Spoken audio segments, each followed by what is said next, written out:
Oscar Bevis, IFL TV, proudly sponsored by Everlast here in Liverpool for a massive fight week headlined by, to my left, Mr. Conor Benn, and to my right, of course, Tony Sims, the Dream Team. Conor, quick one from me. I do really appreciate your time because we are literally 24, 26 hours away from fight night. You weighed in, you refueled. How you feeling? Oh yeah, good mate. Just went to sleep after I had some food. Went straight to sleep.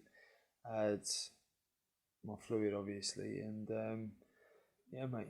I'm just chilling now. Just relaxing. All the hard work's actually done. Making weight is done, and now it's just time to get in there and do the business, mate. Tone, obviously, we all know how intense Conor can get. He even said it himself yesterday at the press conference. What is your job from here on in? Obviously, like Conor said, the hard work's been done. You've done the stuff in the gym, the tactics and whatnot. What is your job and your role from here on in? Yeah, he switched on now. Tomorrow he's going to tune in and get into the zone, and he'll be ready to go tomorrow. Like you say, all the hard work's done. We've done a 12-week camp, and the training's gone well, and he's just ready to go now. Really. Yeah. Conor, are you feeling these fight weeks getting bigger and bigger? Because obviously you've been on this journey and you're increasing profile-wise. I know Eddie keeps using the word superstar, which obviously it's a dangerous word to use at times, but are you feeling these fight weeks grow and grow into bigger things? I wouldn't say it's a dangerous word. I mean, it's a promoter's job to think like that as any fighter he signs. Create the hype, don't believe it. And, that's where that stands. You don't really get much more superstar feeling than a 19-year-old walking out to a packed O2 arena on an AJ undercard. It don't get much more superstar than that. Do you know what I mean? So if I'm level-headed now, I'm definitely level-headed then. I'm definitely level-headed now. So them big nights put you in good stead for positions like this. This is now the norm. You become used to it. You deal with the pressure. There ain't even really any pressure. I'm not even feeling any pressure, to be honest. I know I'm going there and I know what I'm capable of and I know what I'm going to do. But these big shows that you fight on, like Campbell Hatton, fighting on big shows, will put you in good stead in the future. 1,000,000%. Tony, I said this to Eddie as well, and Conor mentions pressure. Do you feel some pressure around yourself and your involvement with Conor as well? Because we had Kell Brook at his peak, we had Tony Bellew, we had Carl Froch.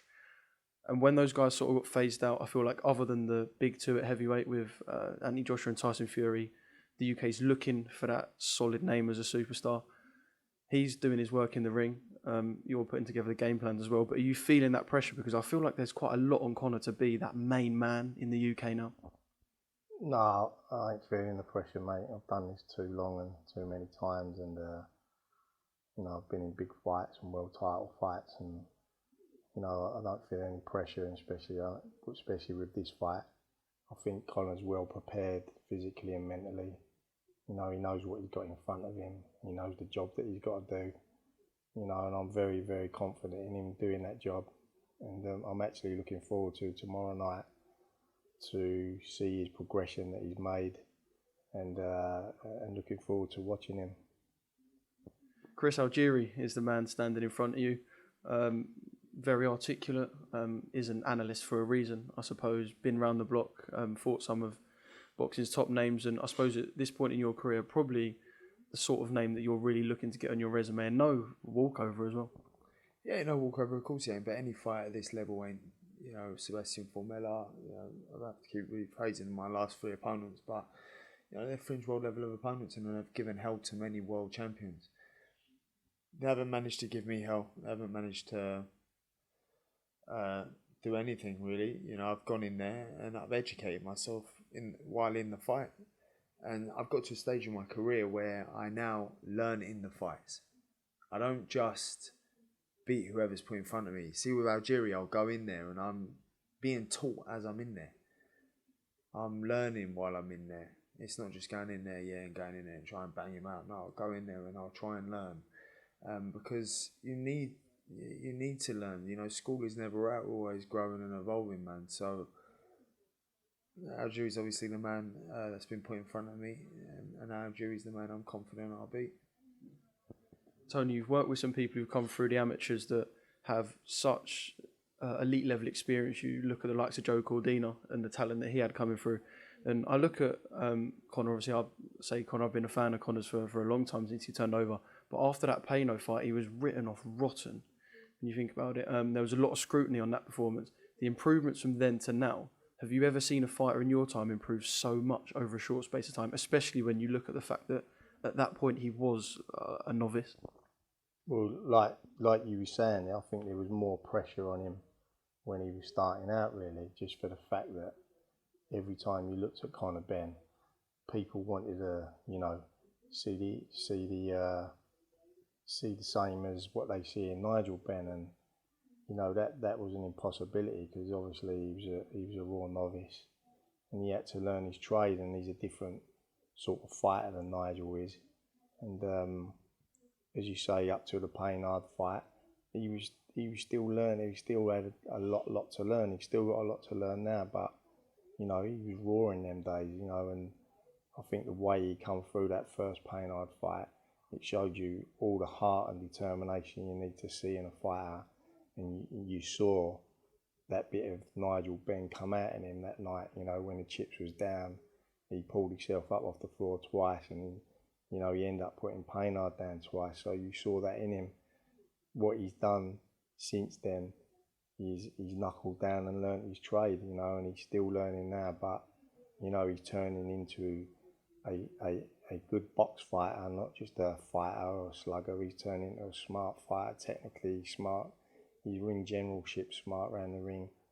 He's got a nice jab. He moves well. He slips and slides. He's got good footwork.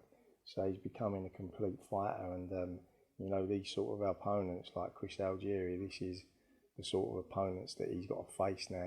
Former world champions, and you don't win a world title against the elite if you're not a good fighter. And Chris Algieri is a good fighter, and this is what it's all about now. These fights are what Conor Benn's got to come in, take these fights by the scruff of the neck, win these fights, and then move on to fight for a world title, and that's what he's heading towards.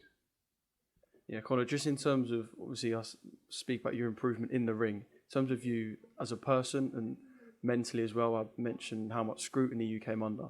If you look at you from then to now, with the stuff outside of the ring, personality-wise and mentally, what would you say has been the biggest change in yourself? It's hard, man, because when I first turned over, I was a kid, and I'm going, well, listen, I'm just trying to fight, and I'm getting knocked back for it. So it's like now I've just sort of separated the two, and I have learned to separate the two and think about why I fight. I love to fight. And have you been accepted now, could you say? Will I be accepted? Because I feel like at first perhaps people didn't accept you, and that's because you're carrying the weight of the name. And now I don't look at anyone that's scrutinising you anywhere near as close as they were before.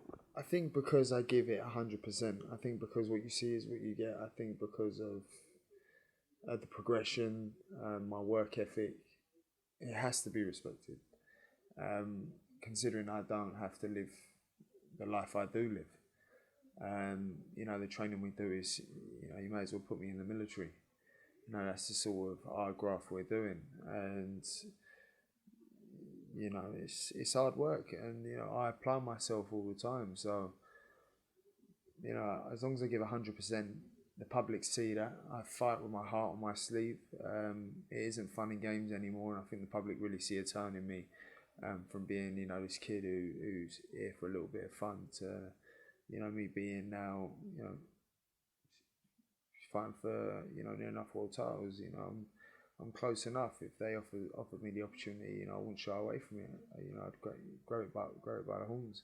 So, they've seen the progression, they've seen the change, they've seen me evolve, they've seen me really apply myself. So, and I've just got to a stage where if you don't like it, it is what it is. I'm going to ask you this, obviously, like I said, we're 24 hours out from fight night, but just from my position and someone in the media, I do have to ask. Externally, I know that the Adrian Broner fight is something that he's sort of come online and said a couple of things, and I know there's talk of you being introduced to America, and as a welterweight, you kind of have to be introduced to America at some point. From your perspective, can you even think about these outside factors at the moment? Because an Adrian Broner fight is massive, and that's exactly why I kind of have to ask. That's fine, you can ask, but I mean, you're going to get enough. No, I'm only joking. Yeah, it's fair enough you asking, I understand you're doing your job. The last time I ever looked at an opponent, it didn't go well for me. So, you know, the response I give you is based on the answer I provide, and I come through Algieri. Obviously, Algieri is my main focus, then it's my main priority. But yeah, I'd fight Adrian Broner. I'd give him a beating out in the States. It's not a problem. You know, the big fights are there. I like Broner. I'm a fan of Broner's fighting style. Not a massive fan of his attitude and the way he conducts himself. But you know, that's the way he wants to carry on. That's entirely down to him. Not my cup of tea, but it ain't got to be my cup of tea. Everyone's entitled to an opinion, so I'm giving it. Obviously, you got the Kelbrook, Amir Khan as well. So listen, there's loads of big fights, but listen, Algieri's my world title fight, because at the end of the day, if I do not win, you know, it sets you back. So, you know, the same way Formelo's my world title fight. All these fights are my world title fights. And, you know, they're getting me close. You know, I'm touching, you know, I'm top 5. What's it? That song with Drake, top 5, top 5, top 5. However it goes. I think it's top 5. It's not top 10, it's top 5. Yeah, I'm top 5. So, you know, we're touching world titles. So, let's get Algeria out of the way. And we push on from there. Right, I'm going to let you go because, like I said, we are kind of on the verge of fight day. Conor, thank you very much for giving me some of your time. Tony, pleasure as always. Back in Liverpool, the scene of the crime, you know it is. Always a pleasure. Thank you very much. And yeah, good luck tomorrow, Conor and Tony. And yeah, cheers. Thanks for having me.